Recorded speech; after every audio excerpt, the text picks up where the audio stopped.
Hello, everyone, my friends on All Out Coach. Happy Monday. Welcome on YouTube Live here, All Out Coach. This is the second YouTube Live that I'm doing. And I want to start with talking about this topic right here. All right. Humor at work, global view of the sports and science of humor. First of all, I want to remind you that we burn as many calories in 1 minute of laughter as we do in 10 minutes of intensive rowing exercise. Did you know that?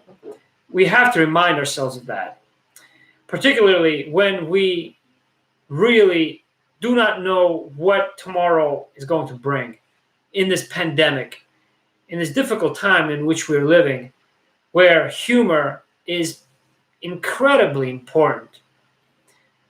But humor takes a different form, and it's delicate, and it's a very sensitive topic at work.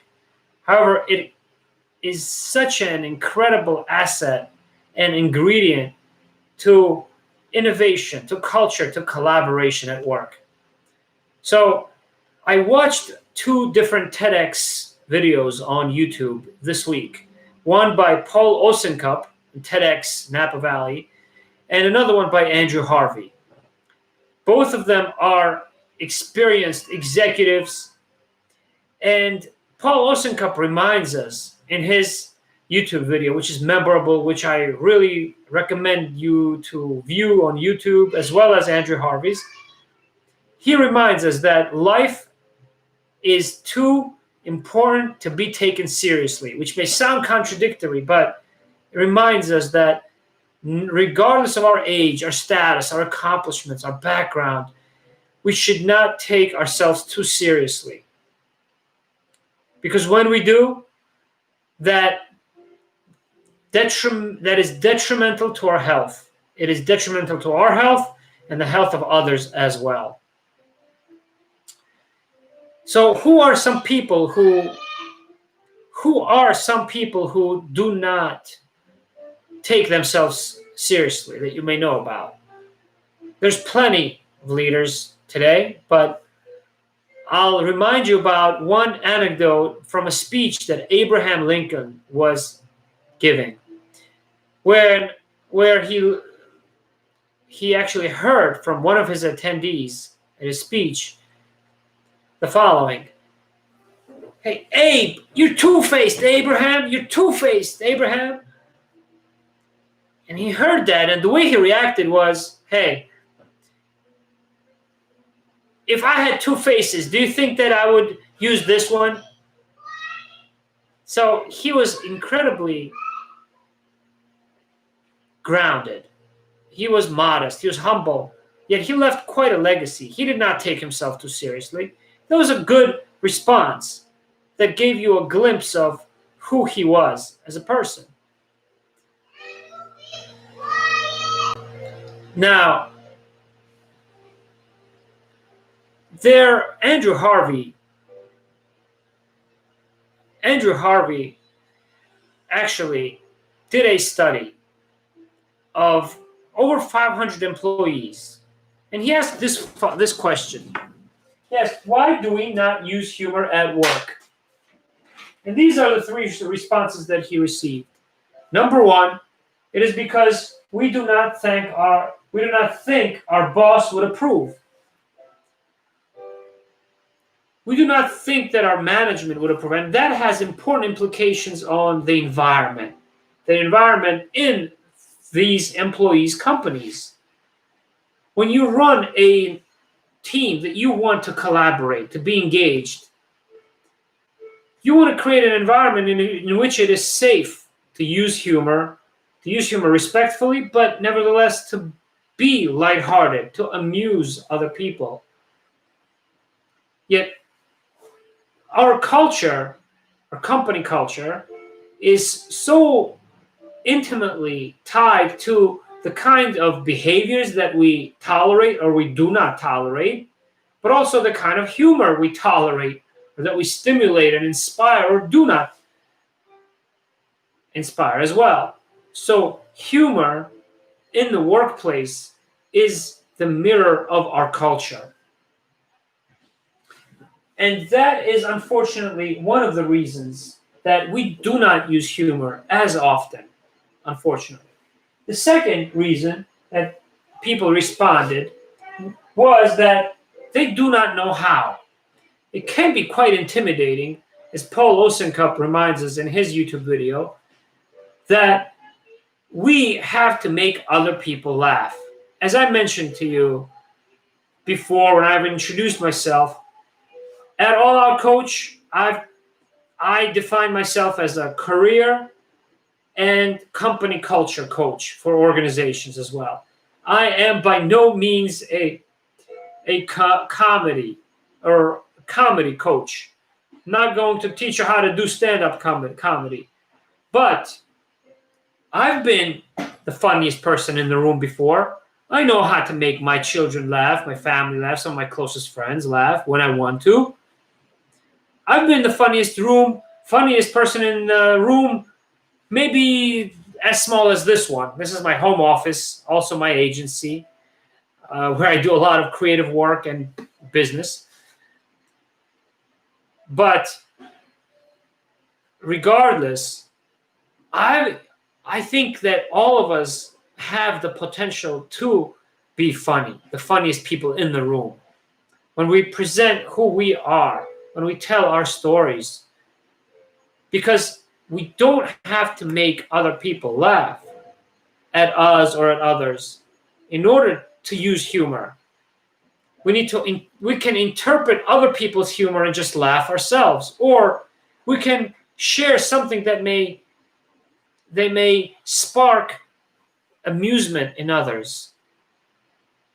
So, for example, I watched some great teams on WhatsApp, in sales.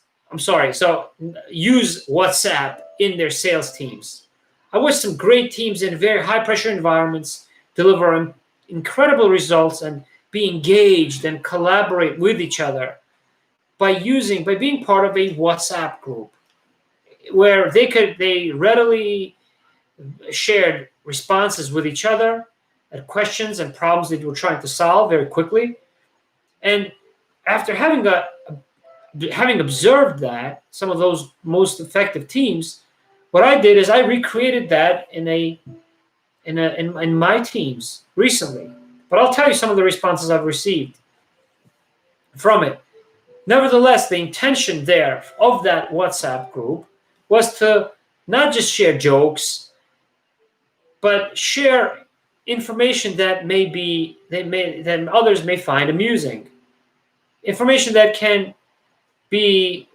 others can find inspiration from and escape from, and one in which they can connect better, collaborate.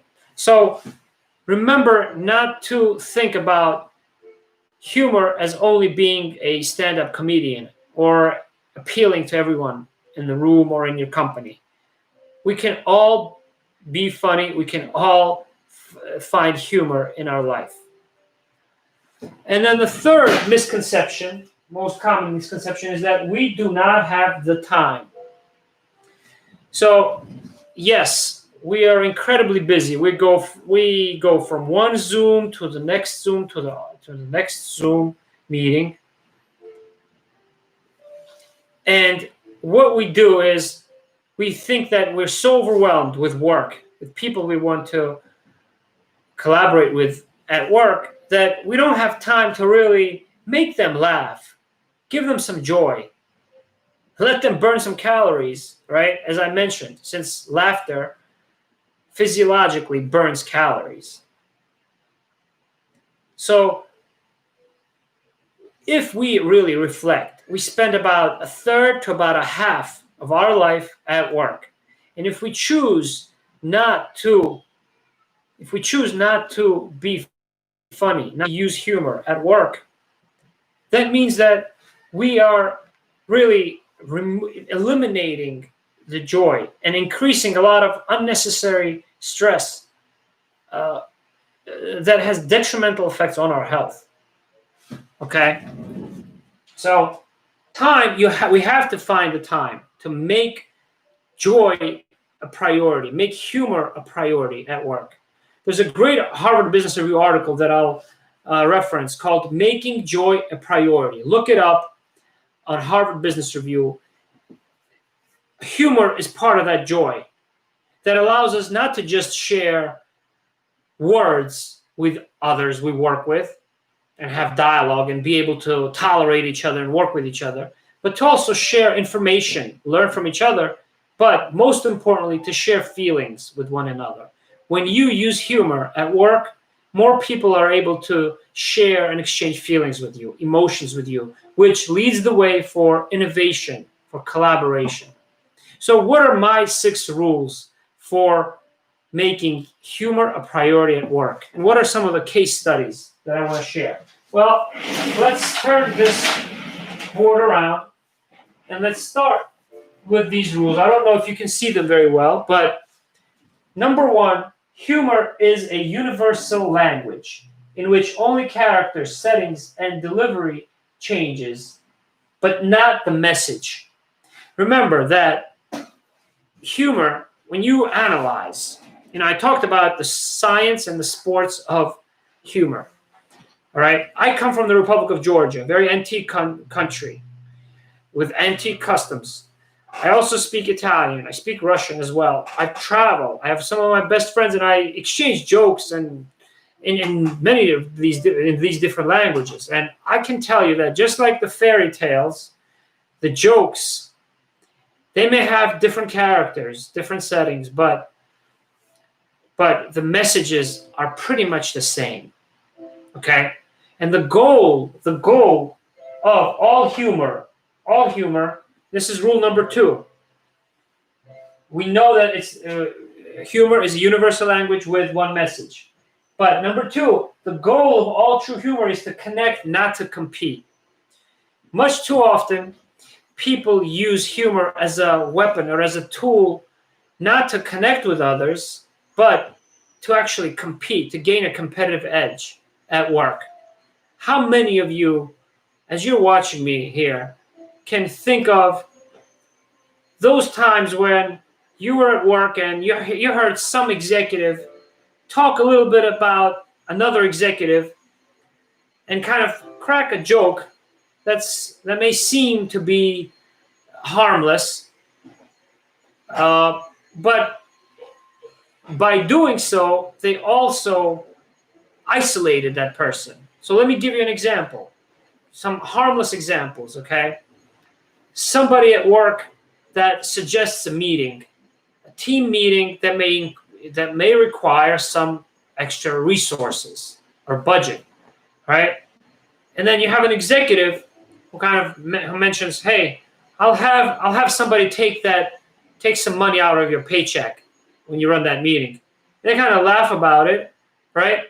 There may not be nothing wrong about it, but it is somewhat of it's a power, it's a statement of power and of your status that may be different from someone else at work.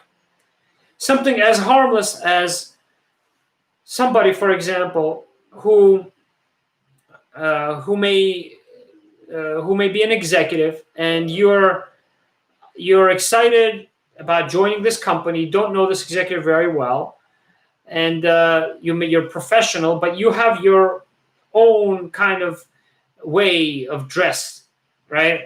You may like to wear expensive suits, for example, or expensive watches, or just you really pay a lot of attention to your wardrobe, for example. But you're professional. You're not revealing. You're not, you still follow a professional business dress code, if you will, right? Yet the first time that you meet this person, this executive kind of tells you, "Oh, I like that suit. I like that suit you're wearing. That jacket, that watch. Oh, great. Now, I'll have to tell your boss to take some money out of your paycheck." Again, same kind of very popular kind of corporate humor, right? Someone uses. How likely are you to really, understand or openly joke? You can come back with a joke, right? You can definitely do that. But what is the intention of that executive making that kind of very standard joke, corporate kind of using corporate humor? Another example I'll share with you from what I've observed, some real world scenarios. Okay, is you're in a meeting and you don't know this new colleague of yours, new colleagues, and you had a few different discussions, conversations before, but they weren't really in depth. You didn't feel like either of you really paid a lot of attention. They're just kind of very superficial interactions, one-on-one in a social setting, and then you're in a work setting, in a different setting, in a public setting. And this person, for example, just asks you, "Hey, can I get a Can I borrow your charger, your charger for your smartphone?" For example, you give them the charger. They don't really interact with you throughout the meeting, and then towards the end of that day, they give it back to you. But they make it a point to say in front of others, "Oh, thanks for the charger. At least you've been useful for something." Meanwhile, you've been interacting throughout the meeting, so you don't know where that usefulness statement comes from. So that may be completely harmless. It may be that that person has a very sarcastic sense of humor. It may be also that that person may be provoking you or testing you out to see how you will respond, for example. Okay? Or it may be that that person is trying to show you your place and kind of tell you, "Hey, you're active, but look, you have to watch out for the sheriff in town here." Something like that. All right?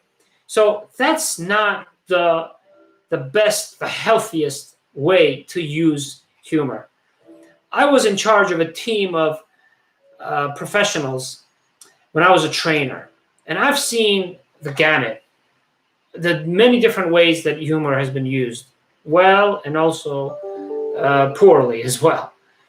For example, there was a new person who had joined the team, and this person came from a different team altogether, and the team had a long meeting at the end of which they were taking a photo, a team photo. So this person, this new member of the team who had transferred departments, different transfer functions, all of a sudden makes the statement about someone on this team with whom they don't really know, they don't really interact much, and they kind of make a joke right before the photo is taken in front of everyone that, "Hey, look, you look so poor, or your appearance is so poor or so ugly that I don't know if it's your face, or what are we taking a photo of, or another part of the body," which I'm not going to repeat, but you get the picture. Very unprofessional way to joke, right? Lacks taste. And this other person that I observed was shocked, but they did respond. Okay. So one moment here. I'm gonna, as I change out.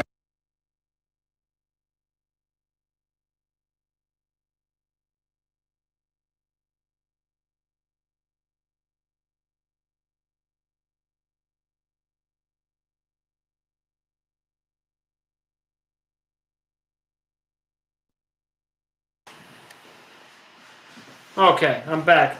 Sorry about that. So, whoop. So they did respond, and it led to further discussions.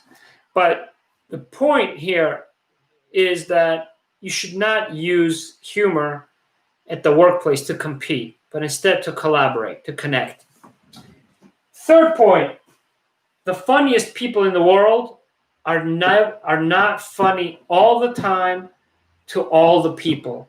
Are not funny to all the people all of the time.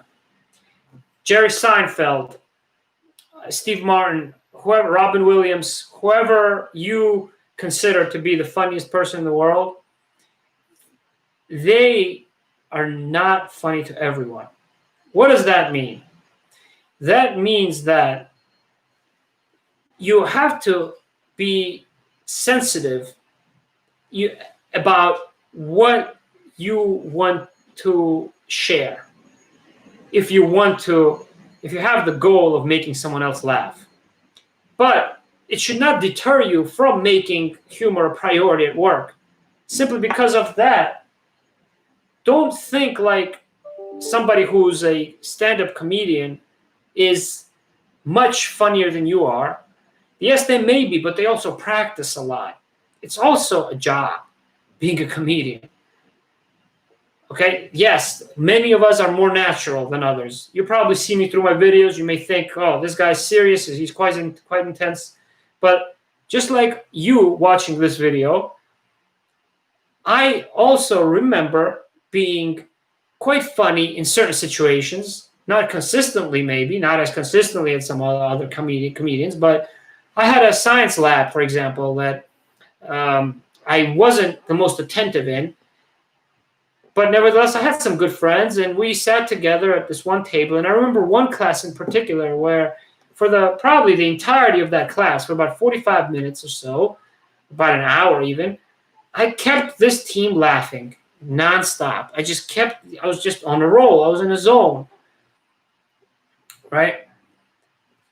And we all remember laughing with others, with our colleagues. We all remember those moments. Right. So, for example, I'll give you another example on LinkedIn. On LinkedIn, I shared an update of a new job that I was excited about, a new area, working with a new specialty, new segment of physician specialists. And instead of just writing an update, oh, okay, I have this new job, what I did was I kind of did a 30-second freestyle rap that was nevertheless related to the role. So it wasn't some kind of rap. And I just wanted to create excitement and create energy and to amuse people because I felt like I had enough of a solid reputation as a professional where I could afford to do that. But I wanted to give some amusement to others. That's really it. The fourth rule number 4, people express and interpret humor in different ways for different reasons. So that WhatsApp chat that I had created, it wasn't just meant to share jokes, as I mentioned, but what I had done was I had shared some pizza making videos from work. I just, some of them were funny. Some of them had some mistakes and what I didn't do well. Another time I shared a bull riding video that I took while at a conference with some other physicians at a conference. So it was just meant to be a source of amusement, a way for people, for my colleagues to relax with each other, to be a little bit safer, to create that safe. But what I received as a comment from one other colleague was this: hey, why are you sending that video? Even, this is a chat in which we should exchange only work-related information, even though this person and others had previously already exchanged a lot of different kind of personal kind of moments that were amusing, for example. So some people do not want to exchange humor with you, okay, because they feel like, look, they don't want it to be safe. They don't want to break that distance for various reasons. They may compete with you, and they don't, no matter what you try to do, you should not be funny with them. Okay? But you should be aware that people may interpret your humor differently and for different reasons. So as a result, what I did over time, I became sensitive to that, and I didn't share as much information that was amusing, that was humorous with that person anymore. It was to the detriment of our probably relationship. We haven't maximized our potential as a colleague, as a pair of colleagues, in terms of what innovation we can accomplish and what collaboration, what level of emotions we can share.